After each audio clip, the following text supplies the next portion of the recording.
कथा मेरे बांके बिहारी की, कथा मेरे बांके बिहारी की, कथा मेरे बांके बिहारी की, कथा मेरे बांके बिहारी की, कथा मेरे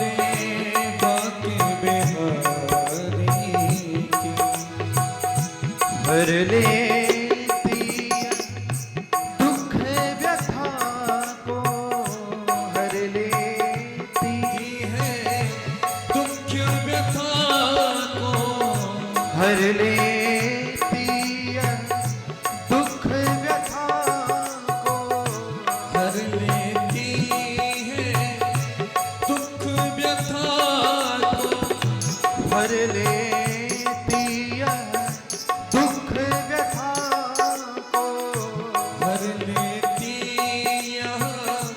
दुख व्यथा को, सब संसारी की हो, सब संसारी की, कथा मेरे बांके बिहारी की, कथा कथा मेरे बांके बिहारी की, कथा मेरे बांके बिहारी।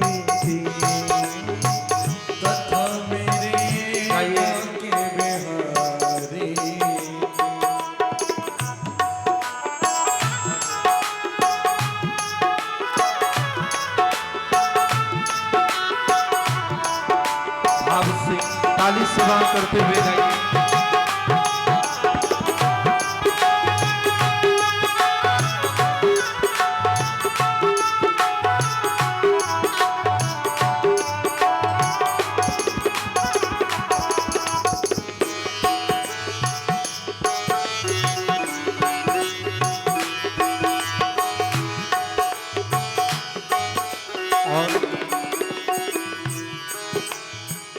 प्रकट रूप मोहन का और छवि, प्रकट रूप मोहन का और छवि, प्रकट रूप मोहन का और छवि, प्रकट रूप मोहन का और छवि। यह रूप किसका है? यह रूप है तो बांके बिहारी का ही। ऊपर से देखेंगे तो लगेगा कृष्ण की कथा है, लेकिन जब भीतर प्रवेश करेंगे तो यह पता चल जाएगा कि कथा तो कृष्ण की है, लेकिन राधा जी के बगैर बिल्कुल अधूरी। कथा तो कृष्ण की दिखाई दे रही है, लेकिन जो छवि परिलक्षित हो रही है वो राधा रानी। प्रकट रूप मोहन का और छवि, प्रकट रूप मोहन का और छवि, राधा प्यारी की हो, छवि राधा प्यारी की हो, छवि राधा प्यारी की हो,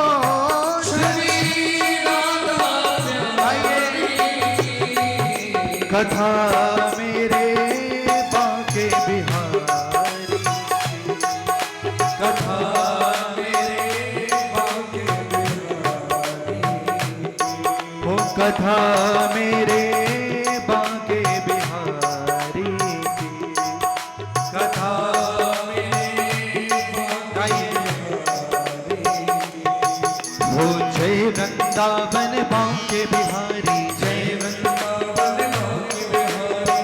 वृंदावन बांके बिहारी, हो संग विराजे राधा प्यारी, हो संग विराजे राधा प्यारी, हो जय वृंदावन बांके बिहारी, हो जय वृंदावन बांके बिहारी, हाँ संग विराजे राधा प्यारी, हो संग विराजे राधा प्यारी। गाइए हो जय वृंदावन बांके बिहारी, जय हो जय वृंदावन बांके बिहारी, हो संग विराजे राधा प्यारी, हो संग विराजे राधा प्यारी। गाइए हो जय वृंदावन बांके बिहारी, जय वृंदावन बांके बिहारी, हो संग विराजे राधा प्यारी, हो संग विराजे राधा प्यारी।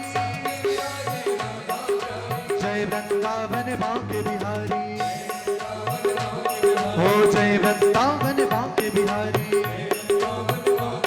हो संग विराजे राधा प्यारी, हो संग विराजे राधा प्यारी। हो जय वृंदावन बांके बिहारी,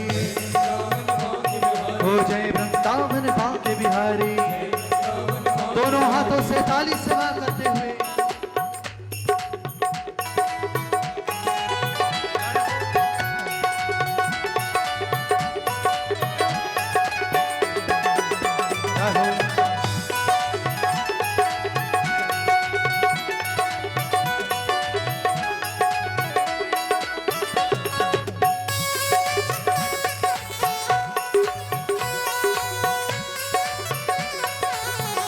बांके बिहारी लाल की, राधा रानी की जय हो। कथा मेरे बांके बिहारी की, कथा मेरे, हो कथा मेरे बांके बिहारी की, हो कथा मेरे बांके बिहारी की।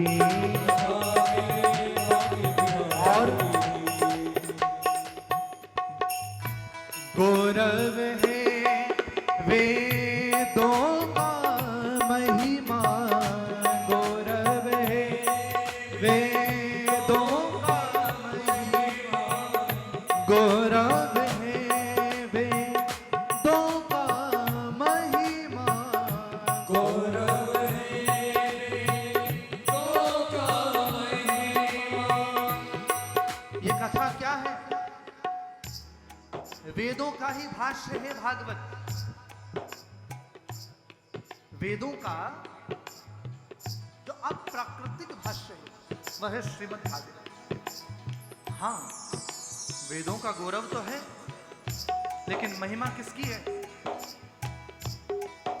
वेदों का गौरव तो है, विद्वानों का विषय तो है, पर भक्तों के लिए क्या?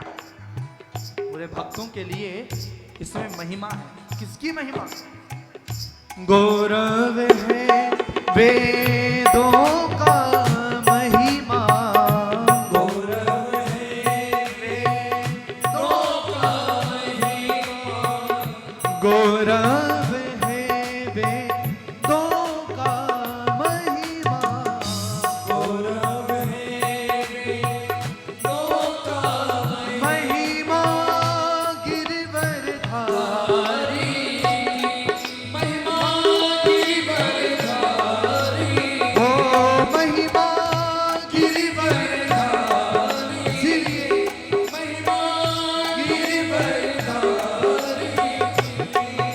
कथा मेरे बांके बिहारी, हो कथा मेरे बांके बिहारी, हो कथा मेरे बांके बिहारी, हो कथा मेरे बांके बिहारी।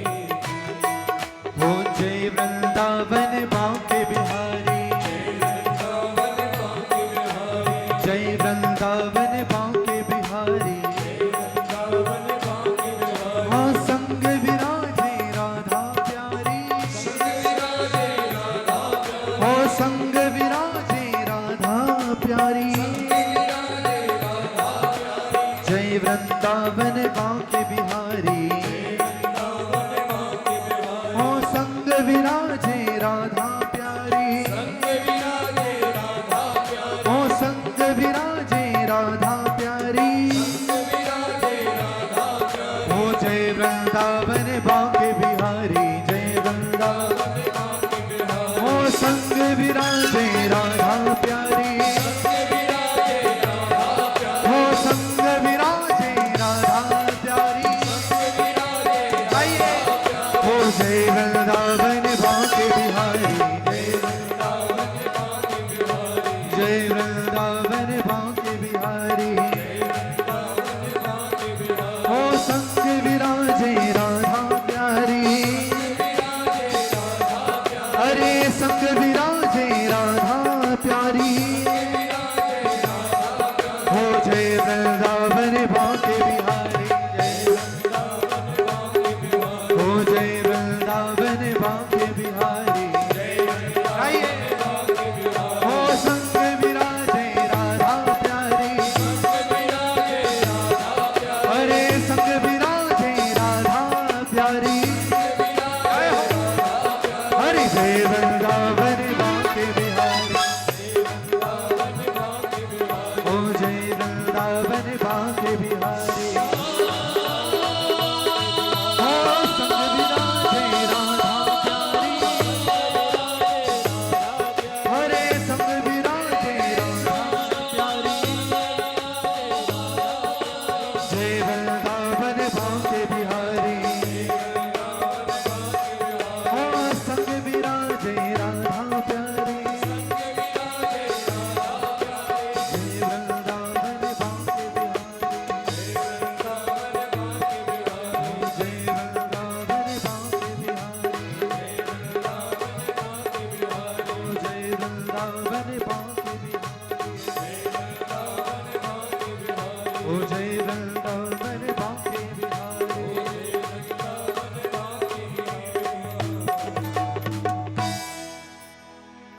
तो कथा मेरे बांके बिहारी की, हो कथा मेरे बांके बिहारी। बोली श्रीमद् भागवत महापुराण की जय।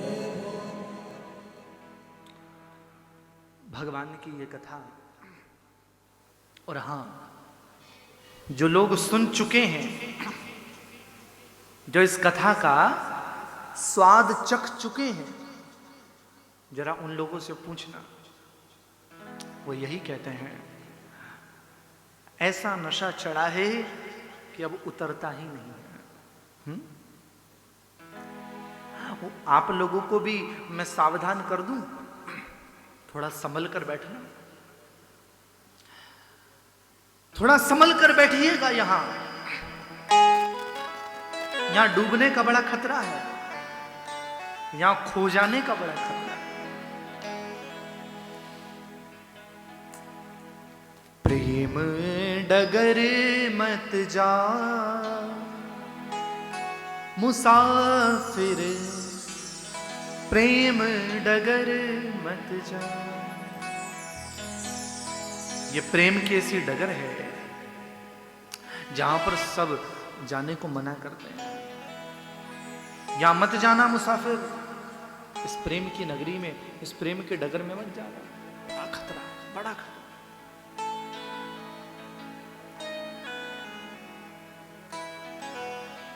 प्रेम नगर मत जा मुसाफिर, प्रेम नगर मत जा। कि प्रेम नगर की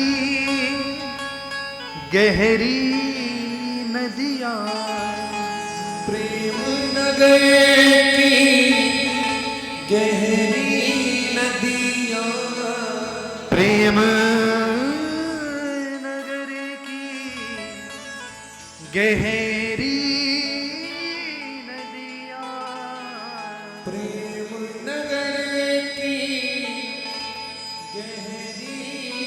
हुआ इस नदी में?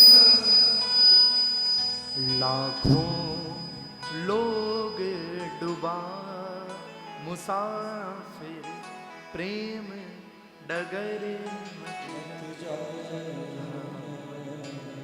लाखों लोग डूबा, मुसाफिर प्रेम डगर मत जा। अरे इस प्रेम की नगरी के अंदर, इस प्रेम की नदी के अंदर लाखों लोग डूब गए। इस प्रेम की नगरी के अंदर लाखों लोग खो गए। इसलिए जरा संभल कर के आना। हम अपने आप को ऐसा बना लें। मैं चाहता हूं इन 7 दिनों के अंदर आपकी मन में वह भाव पैदा हो जाए, यह भाव प्रकट हो जाए कि कथा के अंदर जब हम बैठे हैं तो केवल सामने पोथी नहीं है, श्री बांके बिहारी लाल ही अपनी लीला को दिखाते। जब तक ठाकुर जी में दृढ़ विश्वास नहीं होगा तब तक ये पोथी पोथी दिखाई देगी। पर जिस दिन कथा का चस्का चढ़, कथा हमारे मन को ऐसा बना देगी, एक दिन आएगा इन 7 दिनों के अंदर कि आपको भागवत की पोथी नहीं दिखाई देगी, इस पोथी के ऊपर नंद नंदन घनश्याम रास रचाते हुए दिखाई देंगे। एक दिन अपने मन में इस भावना को प्रकट कीजिए, इस भाव से भागवत की कथा को श्रवण कीजिए। देखिए, कथा का अर्थ केवल नियम नहीं है। 7 दिन तक मैं 4 घंटा कथा सुनाऊं, आप 4 घंटा कथा सुन लें, केवल यह नियम कथा नहीं है। ध्यान देना, नियम कथा नहीं है। 4 घंटे कथा सुने, यह नियम। 1 बजे से लेकर के 5 बजे तक कथा हो, यह नियम है, नियम है। और 8 बज जाए, यह प्रेम है। 5 बजे तक कथा हो, यह नियम है। और 8 बज जाए, ये चिंता मत करना, आपको समय छोड़।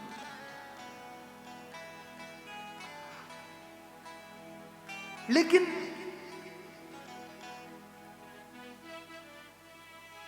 भाव ऐसा होना चाहिए कि मंदिर के अंदर हम कथा को सुनने के बाद में, या फिर मैं तो चाहूंगा मेरी कथा का श्रोता तो कम से कम ऐसा हो कि मंदिर के अंदर जब वो जाए तो वह ये न सोचे कि मैं भगवान को देख रहा हूं, उसके मन में ये भाव हो, ठाकुर जी मुझे देख रहे हैं। कम से कम मैं चाहूंगा इस कथा का श्रोता तो ऐसा हो कि उसके मन में यह भाव ना हो कि हम सुन रहे हैं, बल्कि बांके बिहारी सुना रहे हैं तो हम सुन रहे हैं। एक रिश्ता जोड़ लो, एक संबंध जोड़ लो। कथा का नियम ही यही है। ये कथा क्या करती है? 7 दिन बाद में मैं अपने घर चला जाऊंगा, आप अपने घर चले जाएंगे, पता नहीं कब मिलना होगा, लेकिन 7 दिनों के अंदर ऐसा संबंध जुड़ेगा, ऐसा संबंध जुड़ेगा जो उम्र भर चलेगा। संबंध किससे जुड़े? हमारा और आपका संबंध तो है, लेकिन भगवान से हमारा संबंध जुड़ जाए। मैं किस लिए आया हूं यहां? आप लोगों को ठाकुर जी का रिश्तेदार बनाने के लिए आया हूं। संबंध जोड़ो, मन में भावों को प्रकट करने का प्रयास करो। सूखा सूखा भक्त भगवान को अच्छा नहीं लगता। केवल माला ले जाना, पेड़ा ले जाना, ठाकुर जी को मोगरे की माला समर्पित करें, हम बढ़िया 56 भोग लगाएं, ये सब तो ठीक है, लेकिन कोशिश तो ये करें कि भगवान से प्रेम तो हो। लाखों लोग मंदिर में जाते हैं, हम भी एक मंदिर में बैठे हो। आप लोग अपने आसपास कितने लोगों को देखते होंगे? मंदिर के अंदर प्रवेश कर रहे हैं, एक कोने में दिया जला रहे हैं, सामने आकर घंटी बजा रहे हैं, भगवान के आगे हाथ जोड़ करके खड़े हैं, लेकिन भगवान को भी पता है, आपको भी पता है कि जेब के अंदर इतनी बड़ी मांगने की लिस्ट लेकर के आए हैं। विचार करो, मंदिर के अंदर जाकर के भगवान के सामने हाथ जोड़ना बहुत सुंदर बात है। ठाकुर जी का दर्शन करो, नित्य प्रणाम करो, रोज भगवान के मंदिर में जाओ, लेकिन आपके और लोगों में अंतर क्या होना चाहिए? मैं चाहूंगा मेरी कथा का श्रोता ऐसा हो, और लोग जाते हैं जो जाकर मंदिरों के अंदर भगवान को सुनाते हैं, ये करना वो करना, ये करना वो करना, ये ठीक नहीं वो ठीक कर देना। मैं चाहूंगा आप जब मंदिर में जाओ तो भगवान को पूछना कि आप तो ठीक ठाक हो कि नहीं, आप तो मस्त हो कि नहीं। हम तो अपने दुख दुविधा सब सुना के आ जाते हैं, लेकिन क्या कोशिश करी कि ठाकुर जी हमें कुछ बात सुना दे। विचार कर, हम मंदिर में बैठे हैं आसन लगा करके, कोई सुंदर कांड कर रहा है, कोई हनुमान चालीसा कर रहा है, कोई दुर्गा चालीसा कर रहा है, कोई किसी कवच का पाठ कर रहा है, और सब लोग अंत में हाथ जोड़ करके मांग रहे हैं। ध्यान देना, मंदिर के अंदर जाकर केवल भगवान को मत सुनाओ, कोशिश करो कि भगवान की थोड़ी सुन करके आओ। और अगर ऐसा करना तुमने शुरू कर दिया ना, तो एक दिन आएगा तुम्हारे मन में भाव प्रकट होगा, और गोपाल जो मंदिर के अंदर मूर्ति में बैठा है वही तुमसे बात करने लगेगा, तुम्हारी सुनने लगेगा और तुम्हें सुनाने लगेगा। इसलिए श्रीमद् भागवत महापुराण की कथा के माध्यम से कृष्ण से रिश्तेदारी जोड़ो। अब आप कहेंगे कैसी जोड़े महाराज? तो देखो, जिसकी जिंदगी में कमी है ना, वही उसको बना लो। जिंदगी में जो कमी है वही उसे बना लो। पिता नहीं है तो कृष्ण को पिता मानो, भाई नहीं है कृष्ण को भाई मानो, बेटा नहीं है तो कृष्ण को बेटा मानो, दोस्त नहीं है कृष्ण को दोस्त मानो, गुरु नहीं है कृष्णम वंदे जगत गुरुम, कृष्ण को गुरु मानो। जिसकी जिंदगी में कमी है उसकी जगह पर भगवान को ला करके बैठा दो। मैं यही तो चाहता हूं। भक्ति की परिस्थिति यही है, कथा यही भाव पैदा करेगी। 7 दिन हम अपने घर में रहते हैं, अरे पिताजी को दाल बाटी पसंद है, आज घर में दाल बाटी बनेगी। अरे माताजी को गिलकी की सब्जी बड़ी अच्छी लगती है, आज घर में ये सब्जी बनेगी। अरे बच्चे तो चाइनीज फूड खाना ज्यादा पसंद करते हैं, तो आज वो बनेगा। अरे बेटा को इडली ढोकला ज्यादा पसंद है, आज घर में ये बनेगा। एक दिन बेटे की पसंद का बने, एक दिन बेटी की पसंद का बने, एक दिन पति की पसंद का बने, एक दिन पत्नी की पसंद का बने। घर के अंदर एक दिन ऐसा हो जिस दिन गोपाल की पसंद का बने। हम लोग हर साल टूर डिसाइड्स करते हैं कि फलानी जगह घूमने जाएंगे, वहां जाएंगे, वहां जाएंगे, वहां जाएंगे। इस बार हम सब नेपाल जाएंगे, इस बार हम भूटान जाएंगे, इस बार हम मनाली जाएंगे, इस बार हम शिमला जाएंगे, हम इस बार फलाना जगह घूमना जाएंगे। सब जगह जाओ, एक बार बेटे की पसंद से जाओ, एक बार बेटी की पसंद से जाओ, एक बार पत्नी को जहां घूमना पसंद है वहां जाओ, एक बार पति को जहां घूमना पसंद है वहां जाओ। पर एक बार तो ऐसा हो कि जहां मेरे गोपाल को पसंद है वहां वृंदावन होकर के आओ। कथा ये भाव उत्पन्न करेगी। मैं बस, मेरा उद्देश्य ज्ञान को प्रदान करना नहीं है, ज्ञान तो सूखे लोगों का विषय है, ज्ञान की इतनी महत्ता नहीं है। मैं चाहता हूं प्रेम उत्पन्न हो। प्रेम अगर प्राप्त हो गया तो गोपियों को प्रेम ही तो मिला था। उन्होंने कौन से वेदों के छंदों को गाया था? विचार करो। गोपियां नहीं जानती थी स्तुति, हाँ सब ऋषि मुनि संत जन विद्वानगण सब भगवान की स्तुति करते। कोई पुरुषुक्त का गान कर रहा है, शस्त्र शीर्षा पुरुष सहस्त्राक्ष सहस्त्रपाद सबू मिगुम सर्वतस्तुता तेजस्व सांगुलम। कोई वेद पाठ कर रहा है, कोई स्वरों को लगा रहा है, कोई अन्य कवचों का पाठ कर रहा है। लेकिन गोपियों ने क्या किया? अरे गोपियों ने तो कृष्ण भी नहीं कहा। गर्गाचार्य जी जो नाम देकर के गए थे कि या को नाम कृष्ण होएगो, तो वो भी नहीं लियो। काना काना कनुआ कनुआ कारो यही कहती रहती। सोचिए, कृष्ण नाम नहीं लिया और फिर भी भगवान जैसे गोपियों के हुए वैसे किसी के नहीं हुए, जैसे गोपियों के हुए वैसे किसी के नहीं हुए। कितने लोग आए, उद्धव जी महाज्ञानी हैं, लेकिन फिर भी उद्धव का नाम कृष्ण के साथ उतना नहीं जोड़ा जाता जितना गोपियों का जोड़ा जाता है। विचार करो, त्याग की भी अपनी भूमिका है। सुदामा जी ने बहुत त्याग किया, सुदामा का नाम भी कृष्ण के साथ बड़ा जोड़ा जाता है, लेकिन फिर भी गोपी की जो भूमिका है उस स्तर तक तो सुदामा भी नहीं पहुंच पाया। जो गोपी की भूमिका है। गोपी ने कृष्ण से प्रेम किया है। भगवान भगवान है, इसमें कोई दो राय नहीं। भगवान को भगवान मान करके उसकी मर्यादा रखनी चाहिए, लेकिन भगवान से प्रेम भी करना चाहिए। ठाकुर जी से अपना संबंधी मानो, अपना रिश्तेदार मानो, लेकिन क्या करें, हम लोगों को फुर्सत कहां है। आज का व्यक्ति बड़ा कम वक्त हो गया है। मैं अपशब्द नहीं बोल रहा, आज का व्यक्ति बड़ा कम वक्त हो गया है। वक्त बड़ा कम है लोगों के पास। वक्त की कमी के कारण कम वक्त हो गया है। लोगों से कहो साहब हमारे घर में कथा है, आप पधारिए, कथा करिए, कथा को श्रवण कीजिए। क्या कहते हैं लोग, हम देखो फुर्सत तो नहीं मिल पाती, पर फिर भी अगर टाइम मिलेगा तो आएंगे, समय मिलेगा तो आएंगे, समय मिलेगा तो आएंगे। व्यक्ति को समय पता नहीं कहां जा रहा है। सोचिए, उठने बैठने नाचने गाने सोने जागने में व्यक्ति का समय जा रहा है। भगवान की कथा के लिए अगर कहो तो क्या कहेंगे कि वक्त मिलेगा तो आएंगे। ध्यान देना, ठाकुर जी की कथा के लिए वक्त जरूर निकालो। अरे तुम्हारे पास 24 घंटे हैं, अरे तुम 20 घंटा कुछ भी करो, 4 घंटे तो भगवान के भजन के लिए लगाओ, 4 घंटे तो भगवान की कथा के लिए दो। 24 घंटा में से 4 घंटा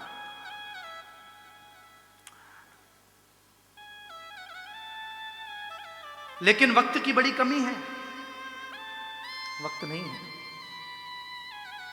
लेकिन प्रयास करो। 1 घंटा 2 घंटा 3 घंटा 4 घंटा वक्त निकालना बड़ा जरूरी है साहब, क्योंकि आपसे किसी औरों के लिए वक्त नहीं मांगा जा रहा। कुछ नहीं करना, आकर के बस बैठ जाओ। अच्छा, और करना भी क्या है, कथा में कुछ और करना है क्या? बोल कोई और रहा है, व्यवस्थाएं सब लोग देख रहे हैं, हमें क्या करना है? हमें तो बस बैठना है और कुछ नहीं। और इतनी सुंदर व्यवस्था, जल पीने के लिए भी उठना नहीं पड़ रहा, वहीं पर सबके पास तक, कितनी बढ़िया व्यवस्था। तो करना क्या है हमें? अरे आओ और आकर के बैठ जाओ बस, और क्या चाहिए? और कुछ नहीं चाहिए, आकर के बस विराजमान हो जाइए। भगवान के लिए समय निकालिए। क्यों निकालिए? मैं इस बात को क्यों बार बार कह रहा हूं? ठाकुर जी के लिए समय निकालिए, और नहीं निकालते तो निकालना सीख जाइए, निकालने का प्रयास कीजिए। क्यों?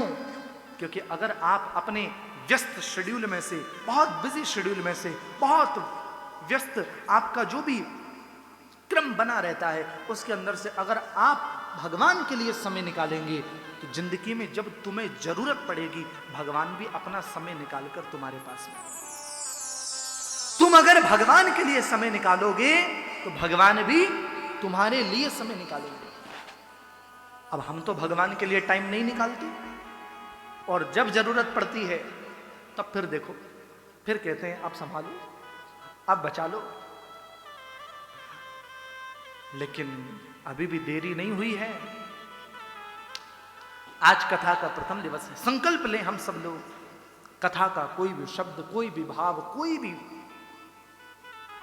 कथा का प्रसंग हमारे से छूट ना जाए। 7 दिन नियमित रूप से हम श्रीमद् भागवत महापुराण की कथा को श्रवण करेंगे। इसीलिए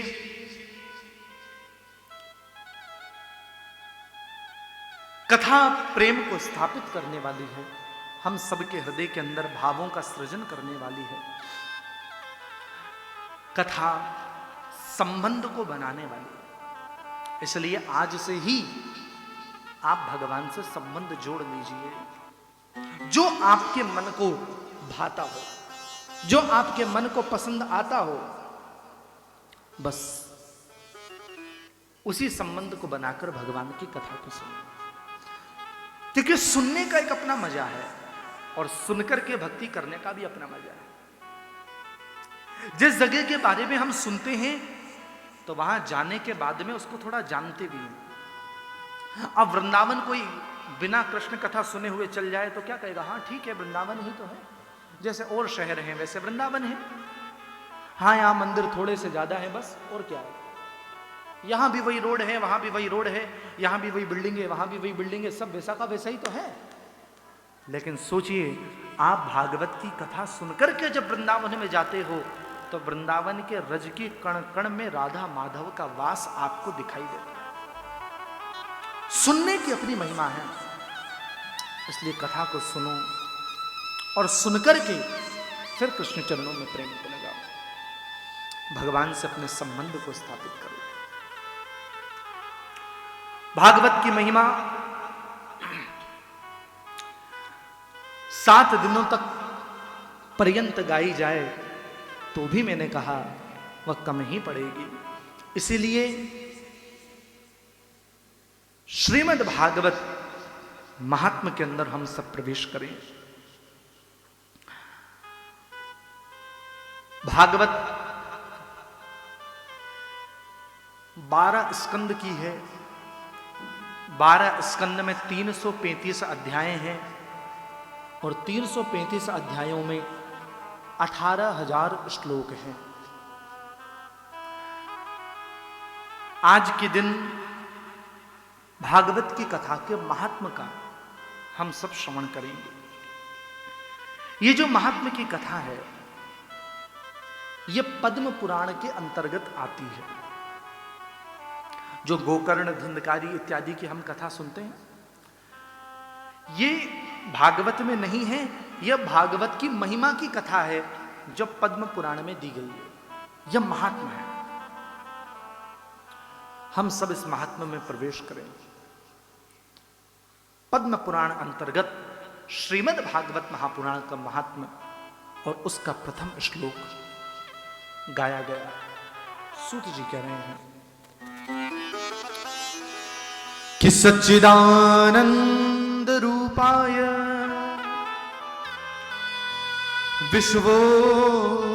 विश्वोत्पत्त्यादि हेतवे तापत्रय विनाशाय श्री कृष्णाय वयं नुमः। पहला श्लोक है सच्चिदानंद रूपाय। भगवान के 3 रूप हैं, सत, चित और आनंद। यह आपको हर जगह मिलेगा। जहां भी भगवान के रूपों की बात आएगी वहां पर आपको यह रूप अवश्य मिलेगा, सत, चित और आनंद। तीनों में अंतर क्या है, तीनों कैसे कहते हैं, तो सीधी सरल भाषा में समझिए कि सत कहिए जो विनशे नाही और चित कहिए सकल जग माही। आनंद घट घट करे आनंदा ताको नाम सच्चिदानंदा। सत किसे कहते हैं, सत उसे कहते हैं जो पहले भी था, अभी भी है और बाद में भी रहेगा। ऐसे समझो, जैसे मैं 5 मिनट पहले जैसा था वैसा अब नहीं हूं, और जैसा अब हूं वैसा 10 मिनट के बाद में नहीं रहूंगा। हम लोग सतत परिवर्तनशील हैं, हम लोगों में सतत बदलाव आ रहे हैं, हम लोग बदलते रहते हैं। लेकिन भगवान कैसे हैं, जो कभी नहीं बदलते, जो बिल्कुल वैसे ही हैं जैसे थे। बांके बिहारी आज भी वैसे ही हैं जैसे वृंदावन के अंदर उन्होंने लीला की। गिरिराज जी आज भी वही हैं जैसे पहले थे। लेकिन हम लोगों में बदलाव आ रहा है। हम आज हैं कल नहीं हैं। विचार करो कितना समय लगता है, कितनी देर लगती है। यही है सत्य, जो एक जैसा रहे। जैसे एक सोने की ईंट है और उस सोने की ईंट से खूब सारे आभूषण बना लो, माथे पर जो लगाते हैं उसको भी बना लो, नाक पर लगाने वाले उस लौंग को भी बना लो, हाथ में पहनने वाली अंगूठी को भी बना लो, गले में पहनने वाली चेन को भी बना लो, और जो हार पहनते हैं उसको भी बना लो। ईंट से आपने बना लिया जेवर। अब एक दिन आपको गुस्सा आया, और गुस्सा आया तो ओखली में लेकर के सबको कूटना शुरू कर दिया और सबका चूरा बना दिया। अब एक बात बताओ,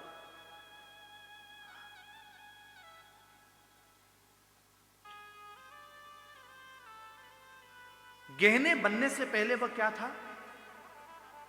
ईंट। ईंट के बना दिए गहने, और गहनों को जब ओखली में कूट दिया तो क्या बन गया? चूरा बन गया। लेकिन सोने में बदलाव आया क्या?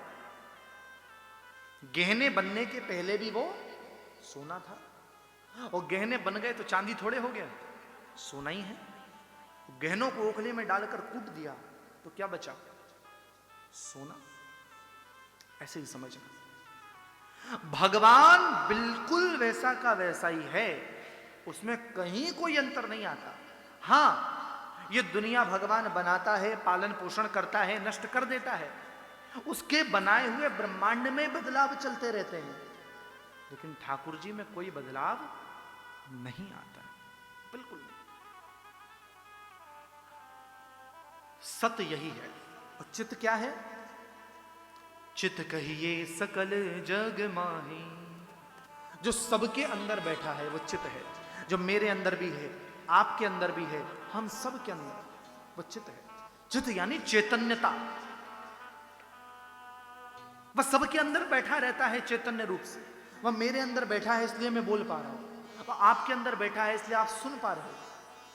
एक टाइम आता है जब वह चित्त निकल जाता है, शरीर छोड़कर अलग हो जाता है, तो फिर ना कोई सुन पाता है, ना कोई बोल पाता है, ना चल पाता है। आप बताइए, ऐसा होता है क्या? चित्त क्या है? जो सबके अंदर बैठा है। और तीसरी चीज है आनंद। आनंद घट घट करे आनंदा। भगवान आनंद के रूप से हम सबके अंदर बैठा रहता है। यही है सच्चिदानंद। सच्चिदानंद रूपाय विश्वोत्पत्त्यादि हेतवे तापत्रय विनाशाय श्री कृष्णाय वयं नुमः। जो विश्व की उत्पत्ति, पालन पोषण, संहार कर देता है, और जो तीनों प्रकार के तापों को नष्ट कर देता है, ऐसे भगवान श्री कृष्ण के चरणों में हम सब मिलकर के प्रणाम करते हैं, नमन करते हैं। श्री कृष्णाय वयम नुमः। अच्छा, अब यहां वयम नुमः क्यों कहा गया? ऐसा क्यों कहा जा रहा है कि हम सब प्रणाम करते हैं? मैं ये भी कह सकता हूं कि मैं प्रणाम करता हूं, या भागवत में स्तुति में यह भी लिखा जाता है कि ये भी लिखा जा सकता है कि मैं प्रणाम करता हूं, लेकिन यहां मैं नहीं कहा, हम सब। इसका अर्थ क्या है? तो देखो, जब ये स्तुति की गई होगी ना, तो ठाकुर जी की लीला की याद आ गई होगी। क्या याद आ गई होगी? बोले, जब हमारे राम जी जन्म लेने ही वाले थे, अवतार लेने ही वाले थे, उस समय सारे के सारे देवता आकाश में आ गए, और आकाश में आकर के हाथ जोड़कर सब लोग भगवान को मनाने लगे, सब लोग भगवान की स्तुति करने लगे। रामचरितमानस में वहां वर्णित है, सुर समूह विनती करी। क्या वर्णित है? सुर समूह विनती करे। समूह के साथ सारे देवता विनती कर रहे हैं, और जब भगवान कृष्ण आते हैं तब भी सारे देवता आकाश में, और आकाश में हाथ जोड़कर खड़े हैं। सत्यव्रतम सत्य परम त्रिसत्यम सत्य सयोनिम निहितम च सत्य सत्यस्य सत्य मृत सत्य नेत्रम सत्यात्मकम त्वाम शरणम प्रपन्ना। वहां पर भी सारे देवता आकर के स्तुति कर रहे हैं। तो मानो भगवान की लीला की याद आ गई, और सोचा सूत जी ने कि ठाकुर जी, जब सब लोगों ने मिलकर के स्तुति करी तो आप तुरंत आ गए। देव की मैया बुलाती रही, कौशल्या मैया बुलाती रही, आप आए नहीं। और अब सबने स्तुति करी, सुर समूह विनती करी, और इधर सत्यव्रतम सत्य परम त्रिसत्यम, जब देवताओं ने कृष्ण को बुलाया, जब देवताओं ने सबने मिलकर के राम जी को बुलाया, तो आप तुरंत आ गए। तो ठाकुर जी, श्री कृष्णाय वयम नुमः, हम सब आपको प्रणाम कर रहे हैं। हम सब क्यों कर रहे हैं? हम सब मिलकर के इसलिए कर रहे हैं, जैसे सबके बुलाने से राम बनकर आ गए, जैसे सबके बुलाने से कृष्ण बनकर आ गए, वैसे हमारे बुलाने से भी आप तुरंत प्रकट हो जाइए, हमारे हृदय के अंदर पधार जाइए। यही भाव है। दूसरे श्लोक में कहा कि यम प्रव्रजन्तमनुपेतमपेत कृत्यम द्वैपायनो विरह कातरया जुहाव पुत्रेति तन्मयतया तरवोभिनेदु तम सर्वभूत हृदयम मुनिमानतोस्मि। दूसरे श्लोक में सुखदेव जी का वर्णन है। सुखदेव जी जिन्होंने भागवत की कथा को जन जन को सुलभ कर दिया, उनके चरणों में भी बारंबार प्रणाम है। अब आगे महात्म्य के अंदर प्रवेश हम कर रहे हैं। एक प्रसंग से श्रीमद् भागवत महात्म्य की शुरुआत होती है। ध्यान देना,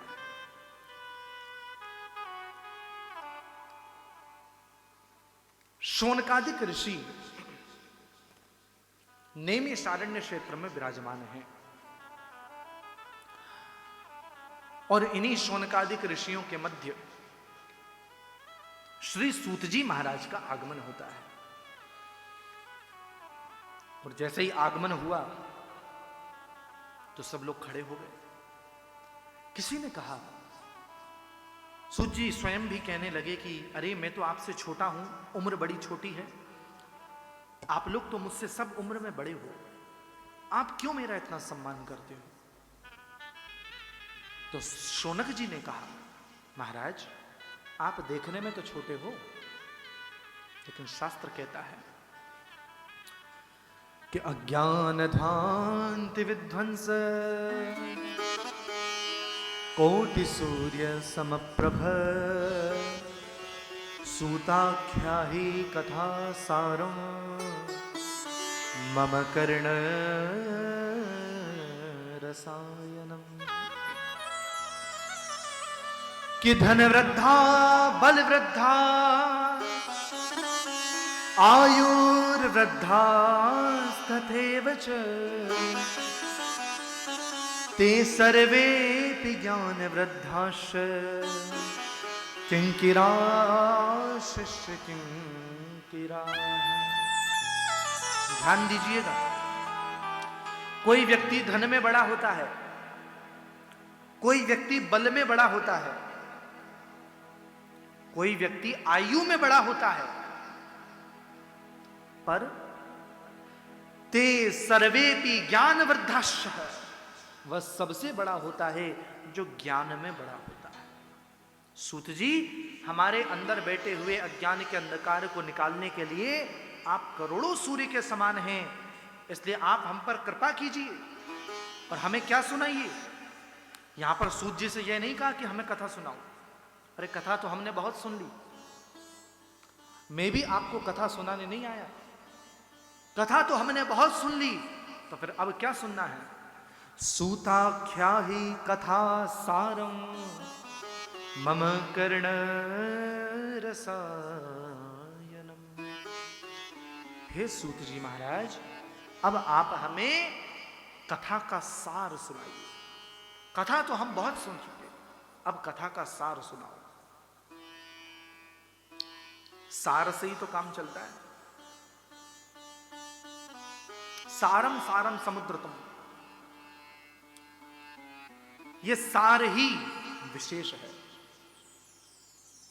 हम सब इस कथा के अंदर प्रवेश करें। सूत जी महाराज बड़े प्रसन्न हुए और सूत जी महाराज ने अद्भुत श्रीमद् भागवत महापुराण की कथा को सुनाना शुरू कर दिया, जिस कथा के अंदर हम और आप सब बैठे हैं। मैंने कहा था ये कथा देवताओं को भी दुर्लभ है। जब सुखदेव भगवान राजा परीक्षित को कथा सुना रहे थे, उस समय देवताओं ने आकाश मंडल से देखा कि अरे कथा हो रही है, हम भी सुनने चले। तो देवता अपने यहां से अमृत का कलश लेकर के गए और अमृत का कलश लेकर के जाकर सुखदेव जी के सामने रख दिया और सुखदेव जी से क्या कहा कि एवं विनिमय जाते सुधाराज्ञा प्रपेयताम प्रपास्यामो वयम सर्वे श्रीमद्भागवतामृतम। एवं विनिमय जाते, एक विनिमय कर लीजिए। विनिमय यानी सौदा। क्या सौदा करें? बोले सौदा ये कर लीजिए कि यह अमृत परीक्षित को पिला दीजिए और भागवत हमें सुना दीजिए। तो सुखदेव जी ने विचार किया और सुखदेव जी ने क्या कहा? सुखदेव जी ने कहा कि क्व सुधा क्व कथा लोके क्व काच क्व मणिर्महा ब्रह्मरातो विचार्येवं तदा देवांजहासः। अरे मूर्खों, तुम्हें यह नहीं पता? एक जौहरी की दुकान पर जाकर के कांच का टुकड़ा उसको दो और कहो लाओ भैया हीरा दे दो इसके बदले में, तो मिलेगा क्या? जैसे कांच के टुकड़े के बदले में हीरा नहीं मिल सकता, वैसे ये जो समुद्र से निकला अमृत है, स्वर्ग का जो अमृत है, इसके बदले में आपको भागवत नहीं मिल सकती। भगा दिया, जाओ यहां से। अब अपना अमृत का कलश लेकर के वो लोग दौड़ के आ गए ब्रह्मा जी के पास और ब्रह्मा जी को सारी बात सुनाई। बोले महाराज हमको तो उन लोगों ने रफू चक्कर कर दिया। बोले भागो यहां से, टिकने ही नहीं दिया। क्या भागवत इतनी श्रेष्ठ है? तो ब्रह्मा जी ने बोला अभी तय कर लेते हैं श्रेष्ठ है या नहीं। तो क्या हुआ? सत्यलोके तुलाम बद्ध्वा तोलयत साधनान्य जह। आज एक तराजू पैदा हुई सत्यलोक के अंदर और तराजू से तोल करके सौदा की, तराजू से तोल करके ये स्पष्ट किया गया कि आखिर कौन श्रेष्ठ है। तो तराजू के दो पलड़े होते हैं। जिस पलड़े में वजन ज्यादा रखा जाता है वह पलड़ा झुका हुआ रहता है।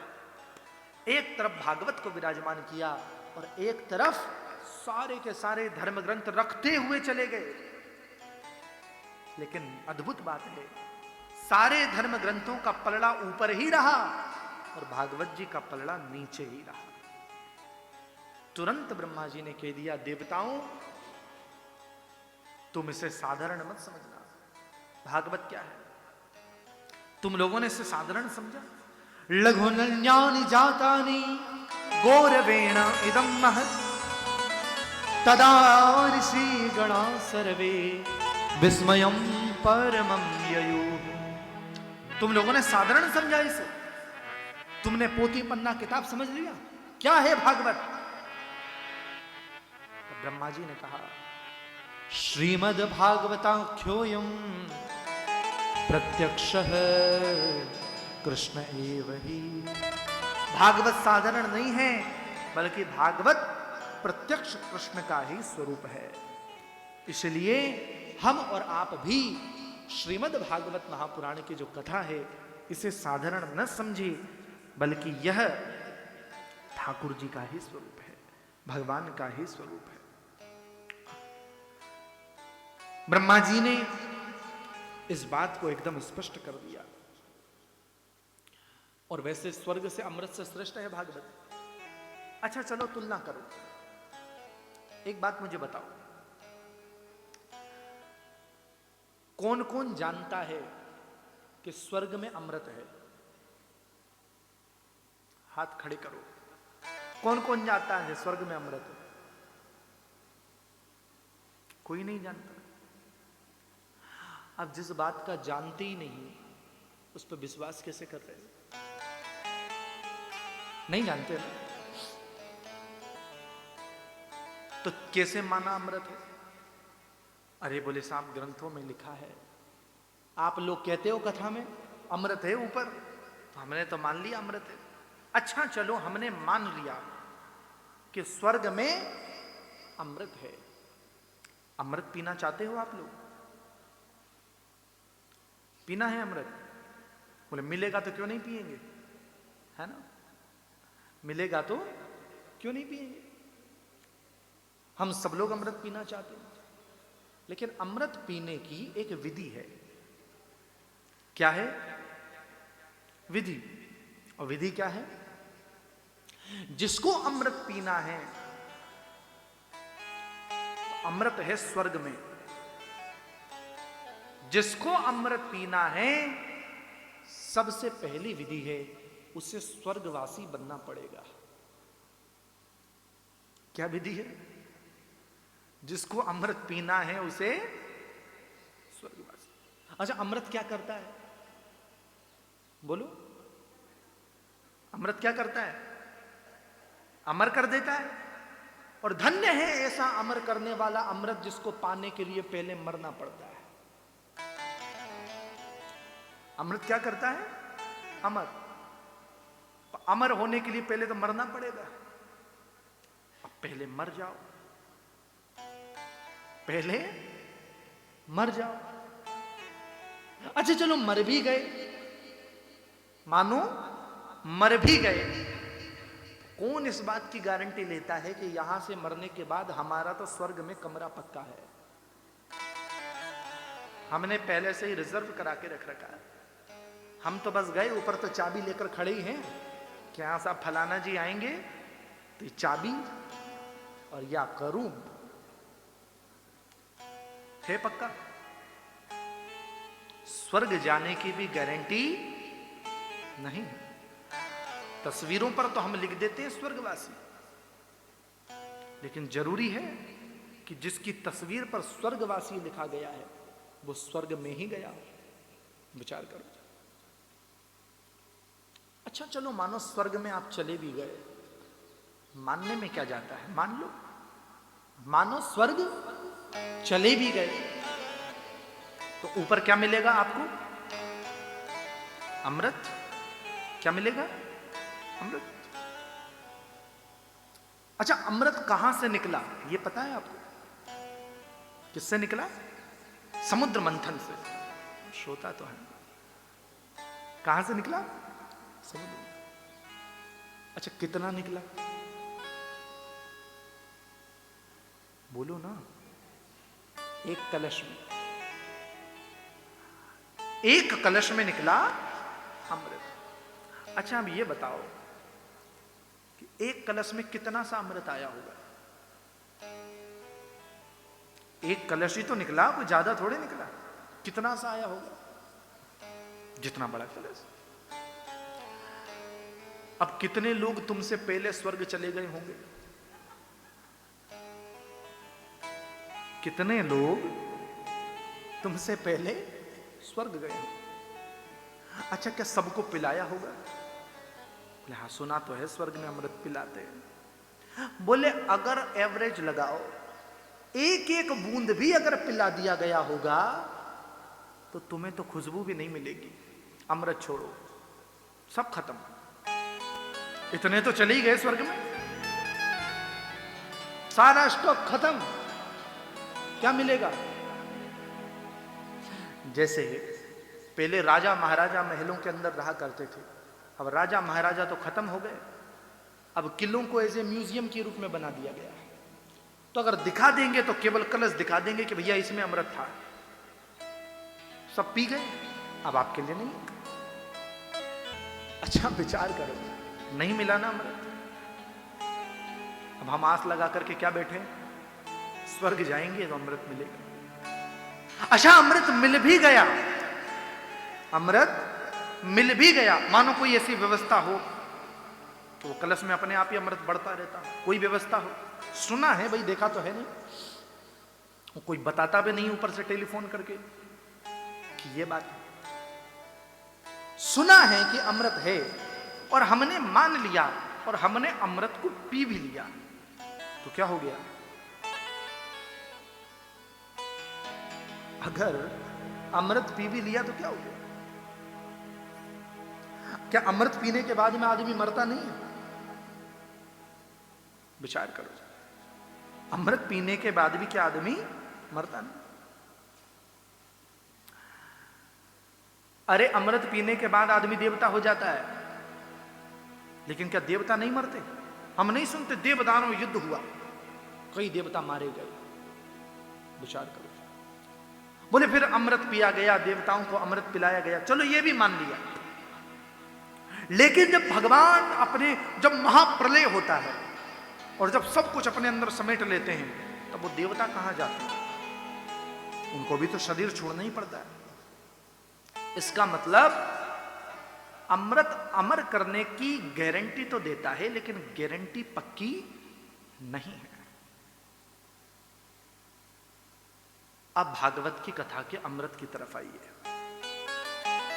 सबसे बढ़िया सुविधा, इसको पीने के लिए आपको मरना नहीं पड़ेगा, बस बैठना पड़ेगा आकर के, मरना बिल्कुल नहीं पड़ेगा। दूसरी सुविधा,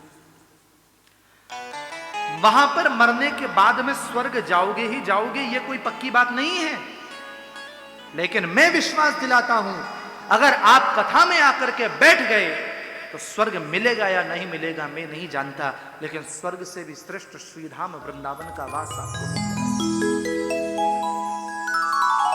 तीसरा, स्वर्ग के अंदर अमृत कलश है या नहीं, इस बात का भी कोई ध्यान नहीं है, लेकिन भागवत की कथा में अमृत जरूर बरस रहा है, जरूर बरस रहा है। और वहां तो केवल मटके में है, यहां तो बरस रहा है। वहां तो अगर आपको पिलाया जाता तो केवल एक बूंद पिला दिया जाता, लेकिन मैंने कहा जैसे बरसात बरसती है वैसे अपने अपने पात्रों को लोग रख देते हैं। बस ध्यान दीजिएगा, अमृत यहां भी बरस रहा है। अपने हृदय के भावों के पात्रों को खोल करके बैठिए और इस अमृत को पीजिए। कितना पिए कोई लिमिट नहीं है, जितना आप पी सको उतना इस अमृत को पियो, जितना पी सको उतना पियो। और क्या होगा? अमृत पीने के बाद में अमर हो जाओगे। अमर होना किसे कहते हैं? मैं एक बात स्पष्ट कर दूं, पता है भगवान जब आते हैं तो अपना परिकर साथ में लेके आते हैं। जब भगवान अवतार लेते हैं ना, तो ये गोप ग्वाल गैया बछड़ा ये सब उनके जो सेवक होते हैं ऊपर गोलोक धाम में, वो ही ये बन करके आते हैं। कथा क्या करती है? जैसे भगवान गोलोक धाम में नित्य निवास करते हैं, वैसे भगवान के वो जो सेवक हैं वह भी नित्य निवास करते हैं। तो कथा क्या करती है? ये कथा हमें ठाकुर जी के गोलोक धाम का सेवक बना देती है। और जब सेवक बना देती है तो हमें कितना सुंदर सौभाग्य प्राप्त हो जाता है कि जब जब भगवान अवतार लेकर के आते हैं तब तब अपने सेवकों को अपने साथ में गैया बाल ग्वाला बंदर भालू केवट निषाद कोल भील ये सब बना करके लेकर के आते हैं। अब विचार कीजिए, हमें स्वर्ग में रहना है या ठाकुर जी के संग में रहना है? भगवान के संग में रहने में जो सुख है वह सुख तो स्वर्ग के अंदर रहने में भी नहीं है। स्वर्ग पर ज्यादा भरोसा मत कीजिएगा। स्वर्ग क्या है? एक 7 स्टार होटल है बस, और कुछ नहीं। जैसे हम होटल के अंदर जाते हैं तो होटल वाला कितनी हमारी आवभगत करता है, गाड़ी रुकते ही पहले दरवाजा खोलेगा, फिर होटल का ही जो एक ड्राइवर होगा वो गाड़ी को पार्किंग में लगा कर आएगा, वहीं का जो कोई एक नौकर होगा वो हमारा गाड़ी में से सामान निकालेगा लेकर के आएगा। चेक इन के अंदर मैनेजर हमारी व्यवस्थाएं देखेगा, एक आदमी हमें हमारे रूम तक पहुंचा कर आएगा, एक नौकर हमारे बैगों को हमारे रूम में व्यवस्थित करके आएगा।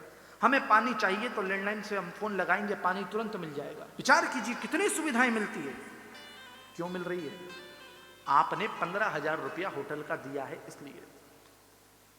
आपकी अगले दिन सवेरे 11 बज गए, चेकआउट का टाइम हो गया, लेकिन मैनेजर ने आपसे पूछा, सर क्या आप एक दिन और स्टे करना चाहते हैं या फिर आपका चेकआउट बना दिया जाए? तब आप क्या कहोगे? रहना तो हम चाहते हैं पर हमारे पास पैसे नहीं है। रहना तो हम चाहते हैं पर हमारे पास पैसे नहीं हैं।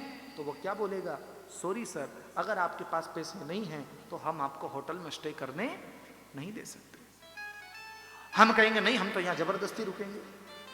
और जबरदस्ती रुकोगे तो क्या होगा, वही होटल मैनेजर जो अभी तक कल आपसे प्यार से बात कर रहा था, वही वहां के लोग जो आपकी सब सेवा कर रहे थे, अगर आपने पैसा नहीं दिया तो धक्का मारकर वही बाहर निकाल देंगे और वही तुम्हारे बैगों को बाहर फेंक देंगे। करेंगे कि नहीं करेंगे? स्वर्ग क्या है? आपके द्वारा इस दुनिया के अंदर जो पुण्यों का बैलेंस इकट्ठा किया गया है, उस पुण्यों का बैलेंस आप स्वर्ग में जाकर खर्च करते हैं। स्वर्ग जाना कथा की भूमिका नहीं है, ध्यान दीजिएगा। श्रीमद् भागवत महापुराण की कथा ने कभी भी स्वर्ग की महिमा को नहीं गाया, बैकुंठ की महिमा को गाया, गोलोक धाम की महिमा को गाया, स्वर्ग की महिमा को नहीं। स्वर्ग क्या है? इंद्र का राजमहल है। स्वर्ग वो है जहां जीवात्माएं अपना पुण्य भोगती है, यही स्वर्ग है। बैकुंठ क्या है? गोलोक धाम क्या है? यह भगवान का निज निवास है। वृंदावन क्या है? यह भगवान का निज निवास। कथा कहां भेजती है?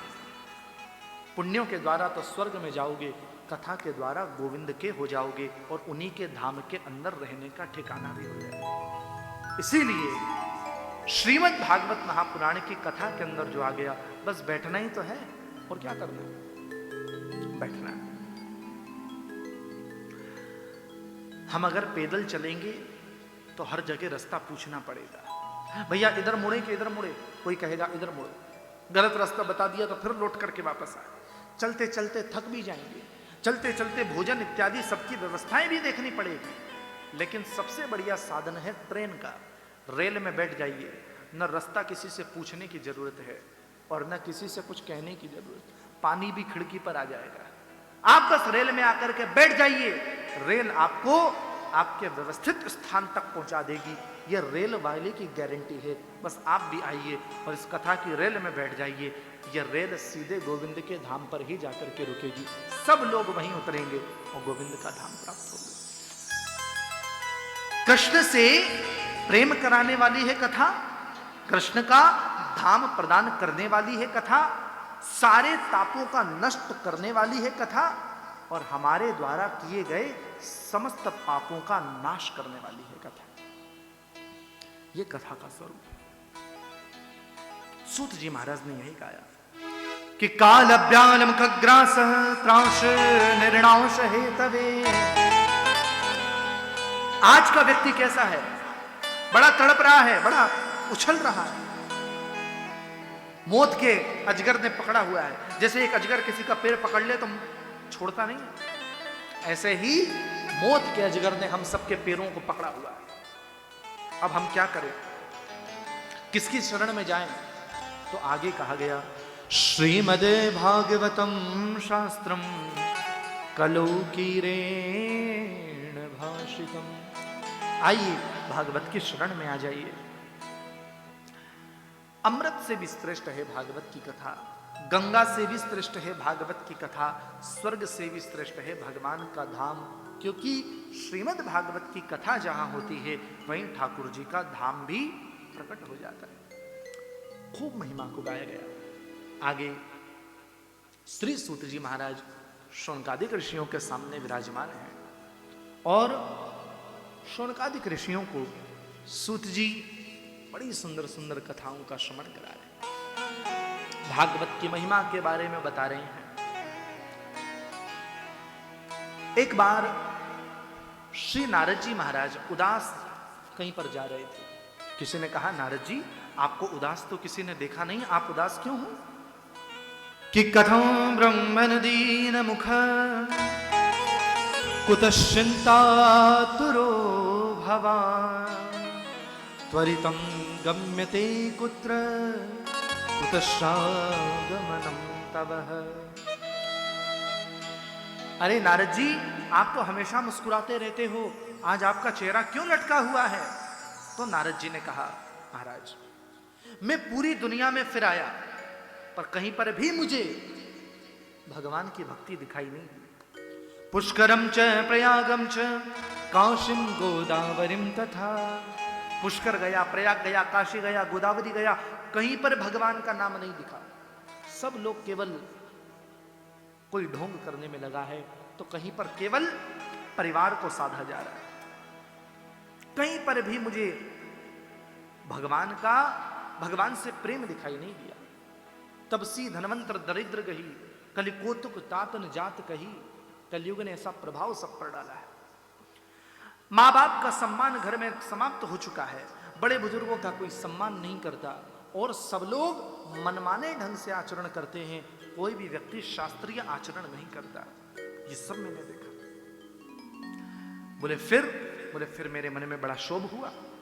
मुझे लगा कि मुझे उस जगह जाना चाहिए जहां पर भगवान ने अपनी लीला को किया कि एवं पश्यन् कलेर दोषान् पर्यटन वनी महा यामुनं तटमापन्नो यत्र लीला हरिरभू।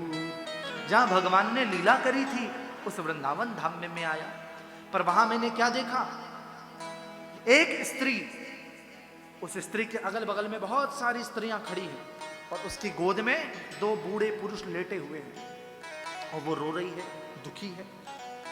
मैंने उसके पास जाना तो चाहा, लेकिन मुझे लगा कि स्त्रियों के समूह में पुरुष को एकदम से नहीं जाना चाहिए, तो उस स्त्री ने ही मुझे रोका और मुझे बुलाया कि भो भो साधो क्षणं तिष्ठ मच्चिन्तामपि नाशय दर्शनं तव लोकस्य सर्वथा गहरं परम। हे साधु, आप मेरे दुखों का निवारण करो। क्या दुख है तुम्हें? बोले मेरी गोद में जो दो लेटे हुए हैं ना पुरुष, ये कौन है? ये पुरुष साधारण नहीं है, ये मेरे बेटे हैं। और आप देख रहे हो, मां जवान है, बेटे बूढ़े हो गए। ये भक्ति है, और भक्ति की गोद में जो दो पुरुष लेटे हैं, ये है ज्ञान और वैराग्य। ध्यान देना, कलयुग में यही हो रहा है। भक्ति तो पुष्ट है, भक्ति तो जवान है, पर ज्ञान और वैराग्य बूढ़े हो चुके।